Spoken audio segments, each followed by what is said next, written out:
Hello అండి, అందరికీ నమస్కారం. మహాశివరాత్రి రోజు చేయవలసిన పనులు అలాగే చేయకూడని పనులు ఏంటో మనం ఇప్పుడు ఈ వీడియోలో చూద్దాం. ముందుగా అందరూ ఈ వీడియోని లైక్ చేసి ఓం నమః శివాయ అని చిన్న కామెంట్ చేయండి. హిందువులు జరుపుకునే ముఖ్యమైన పండుగలలో మహాశివరాత్రి ఒకటి. ఈ పర్వదినాన్ని పరమశివునికి ఎంతో ప్రీతికరమైన రోజుగా ధర్మశాస్త్రాలు చెబుతున్నాయి. అందుకే ఈ పవిత్రమైన రోజున మహాశివుడిని నిష్ఠగా పూజిస్తే పాపాలన్నీ తొలగిపోయి సుఖ సంతోషాలు వెల్లివిలుస్తాయని భక్తుల నమ్మకం. అలాగే ఈ రోజున భక్తులు ఉపవాసం ఉండి రాత్రి జాగరణ చేస్తారు. శివుడికి ఎంతో ప్రీతికరమైన ఈ మహాశివరాత్రి రోజున చేయవలసిన పనులు అలాగే చేయకూడని పనులు కొన్ని ఉన్నాయి. అవి ఏంటో ఇప్పుడు చూద్దాం. మొదటిగా మహాశివరాత్రి నాడు చేయవలసిన పనులు ఏంటో చూద్దాం. మహాశివరాత్రి రోజున బ్రహ్మముహూర్తంలో అంటే సూర్యోదయానికి 2 గంటల ముందుగా నిద్రలేవాలి. ఆ తరువాత తలస్నానం చేసి శుభ్రమైన దుస్తులు ధరించాలి. వీలైతే తెలుపు రంగు బట్టలను ధరించడం ఉత్తమం. స్నానం చేశాకే పూజ గదిని శుభ్రం చేసుకోవాలి. గుమ్మానికి పచ్చని తోరణాలు కట్టాలి. పూజా గదిలో మీకు పూలు చల్లాలి. అలాగే శివుని పటాలు లింగాకార ప్రతిమలను నీటితో కడిగి గంధం పెట్టి పూజకు సిద్ధం చేసుకోవాలి. మారేడు పత్రి తెలుపు రంగు పూలతో శివయ్యకు వర్షించాలి. అరటిపండు జామకాయలతో పాటు పొంగలి కూడా నైవేద్యంగా పెట్టాలి. పూజ చేసేటప్పుడు శివష్టోత్తరము శివపంచాక్షరి మంత్రములను జపిస్తే అష్ట ఐశ్వర్యాలు సిద్ధిస్తాయని ప్రతీది. ఆ రోజంతా నిశ్చిత ఉపవాసం ఉండి శివపురాణము అలాగే శివారాధన చేస్తే మరో జన్మ లేక మోక్షాన్ని పొందుతారని పురాణాలు చెబుతున్నాయి. శివరాత్రి సాయంత్రం 6 గంటల నుంచి మరుసటి రోజు 6 గంటల వరకు జాగరణ ఉండి శివుణ్ణి స్మరించిన వారికి కైలాసవాసం దక్కుతుందని అంటారు. ఆ రోజున దీపారాధనకు నువ్వుల నూనెతో పాటు 5 ఒత్తులు వేస్తే మంచిది. అలాగే శివరాత్రి రోజున చేసిన దానం కూడా మంచి ఫలితాన్ని ఇస్తుంది అండి. ఇక రోజంతా భక్తి శ్రద్ధలతో శివనామ స్మరణ గడపాలి. అంతేకాకుండా తక్కువ ఆహారం తీసుకుంటూ ఉపవాసం ఉండటం చాలా మంచిది, మీకు కూడా శ్రేయస్కరం. అయితే ఉపవాసం ఉండే ముందు మీ ఆరోగ్యం ఎలా ఉందో చూసుకోండి. ఎందుకంటే ఆ రోజు డైట్ మారుతుంది కాబట్టి అది ఆరోగ్యంపై ప్రభావం చూపే అవకాశం ఉంటుంది.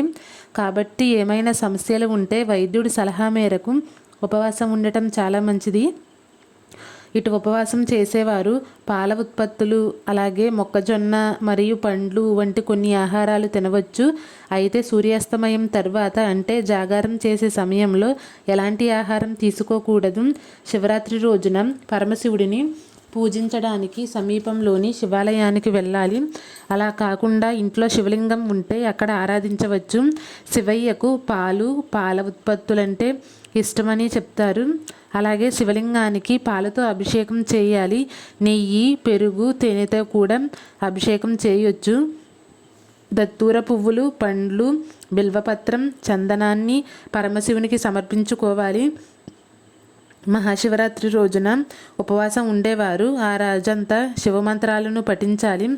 అందులో అత్యంత శక్తివంతమైన ఓం నమః శివాయ అనే మంత్రాన్ని వీలైనంత ఎక్కువ సార్లు ఈ మంత్రాన్ని జపించాలి. చదువురాని వాళ్ళైనా సరే ఓం నమః శివాయ అనే మంత్రం చదివితే సరిపోతుందండి. ఉపవాసం ఉండేవారు రాత్రి జాగరణ చేసి పరమశివుడిని పూజించాలి. మహాశివరాత్రి రోజున లేదా అభిషేకం వలన శివుడు ప్రసన్నుడు అవుతాడు. అంతేకాకుండా ఈ రోజున నెయ్యి దానం చేయడం ద్వారా ఇబ్బందులను దూరం చేసుకోవచ్చు. అలాగే ఇంట్లో ఏ రకమైన సమస్య లేదా ప్రతికూల శక్తి ఉంటే అది కూడా తొలగించబడుతుంది. మహాశివరాత్రి రోజున శివునికి పాలతో అభిషేకం చేయటం చాలా శుభ్రంగా భావిస్తారు. ఎవరి జాతకంలోనైనా చంద్రుడు బలహీనంగా ఉంటే మహాశివరాత్రి రోజున పాలు దానం చేస్తే బలహీన చంద్రుడు బలవంతులై మానసిక ప్రశాంతత పొందుతారని విశ్వాసం. మహాశివరాత్రి దినం రోజు నల్ల నువ్వులను దానం చేయండి. నల్ల నువ్వులను దానం చేయడం ద్వారా పూర్వీకులు సంతోషిస్తారు. పితృదోషం కూడా తొలగిపోతుంది. ఈ రోజున నల్లని నువ్వులను దానం చేయడం ద్వారా ఎప్పటి నుంచో వాయిదా పడుతున్న పనులు పూర్తవుతాయి. మహాశివరాత్రి రోజున పేదవారికి బట్టల దానం చేయడం వల్ల జీవితంలో ఆర్థిక సంక్షోభం తొలగిపోతుంది. ఇంట్లో సంపద అనేది పెరుగుతుంది. రుణ విముక్తి లభిస్తుంది. శివుడు అనుగ్రహం కూడా లభిస్తుంది. మహాశివరాత్రి రోజున శివుడిని పూజించేటప్పుడు శివలింగానికి తేనెతో అభిషేకం చేయడం చాలా శ్రేయస్కరం. తేనెతో అభిషేకం చేయటం వలన భక్తుల జీవితంలో అన్ని కష్టాలు తొలగిపోయి శివుడి అనుగ్రహం లభిస్తుంది. మీకు అన్నీ కూడా మంచి రోజులే వస్తాయి. శివరాత్రి రోజున పెరుగుతో శివుడికి రుద్రాభిషేకం చేయటం వల్ల ఆర్థిక రంగంలో ఉన్న సమస్యలన్నీ తొలగిపోతాయి. శివునికి చెరుకు రసంతో అభిషేకం చేయటం వల్ల లక్ష్మీదేవి ప్రసన్నురాలవుతుంది. జీవితంలో ఎప్పుడూ కూడా మీకు డబ్బుకు లోటు అనేది ఉండదు. శివునికి పూజ చేసే సమయంలో ఓం పార్వతీ పతయే నమః అనే మంత్రాన్ని 108 సార్లు జపించండి. ఇలా చేయటం వల్ల జీవితంలో దేనికి లోటు ఉండదు. శివ పూజకు బిల్వపత్రం చాలా ముఖ్యం. ఈరోజు బిల్వపత్రం మరియు పూలు, పండ్లు, పాలు, చందనం సమర్పించాలి. ఇలా చేస్తే పూజ చేసే వారి మీద శివుడి అనుగ్రహం తప్పక ఉంటుంది. శివుడు నిరాడంబరుడు. ఇతరులకు సేవ చేస్తే చాలా సంతోషంగా అనుగ్రహిస్తాడు.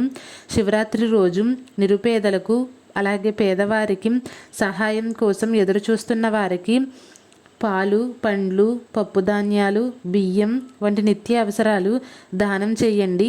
ఇలా చేస్తే జీవితంలో దేనికి లోటు ఉండదు. ఆర్థిక ఇబ్బందులు ఉన్నవారు, ఇంట్లో డబ్బు కొరత ఎదుర్కొంటున్నవారు ఇలా పేదలకు దానం చేయటం వల్ల వారికి ఆర్థిక పరిస్థితి బలపడి జీవితంలో పురోగతి లభిస్తుంది. అలాగే వారికి మనశ్శాంతి అనేది లభిస్తుంది.